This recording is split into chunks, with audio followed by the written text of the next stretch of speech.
सिंहासन बत्ती से दूसरी पुतली चित्रलेखा की कहानी।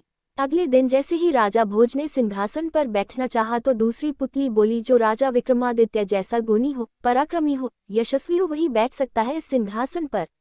राजा ने पूछा, विक्रमादित्य में क्या गुण थे? पुतली चित्रलेखा ने कहा, सुनो।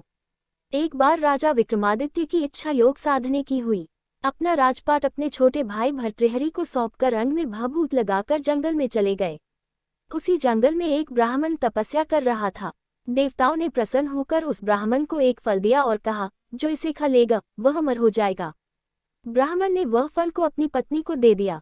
पत्नी ने उससे कहा, इसे राजा को दे आओ और बदले में कुछ धन ले आओ। ब्राह्मण ने जाकर वह फल राजा को दे दिया। राजा अपनी रानी को बहुत प्यार करता था।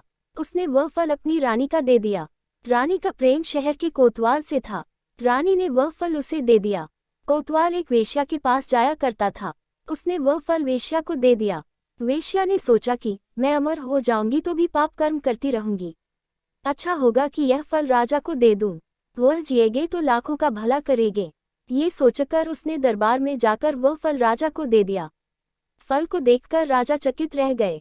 उन्हें सारा भेद मालूम हुआ तो बड़ा दुख हुआ। उसे दुनिया बेकार लगने लगी। एक दिन वह बिना किसी से कहे सुने राजघाट छोड़कर घर से निकल गए। राजा इंद्र को यह मालूम हुआ तो उन्होंने राज्य की रखवाली के लिए एक दूत भेज दिया। इधर जब राजा विक्रमादित्य की योग साधना पूरी हुई तो वह लौटे। दूत ने उन्हें रोका। विक्रमादित्य ने उससे पूछा तो उसने सब हाल बता दिया। विक्रमादित्य ने अपना नाम बताया, फिर भी दूत ने उन्हें न जाने दिया। बोला, तुम विक्रमादित्य हो तो पहले मुझसे लड़ो। दोनों में लड़ाई हुई। विक्रमादित्य ने उसे पछाड़ दिया। दूत बोला, मुझे छोड़ दो, मैं किसी दिन आपके काम आऊंगा। इतना कहकर पुतली बोली, राजन, क्या आप में इतना पराक्रम है कि इंद्र के दूत को हराकर अपना गुलाम बना सको? इस प्रकार दूसरा दिन भी यूं ही निकल गया।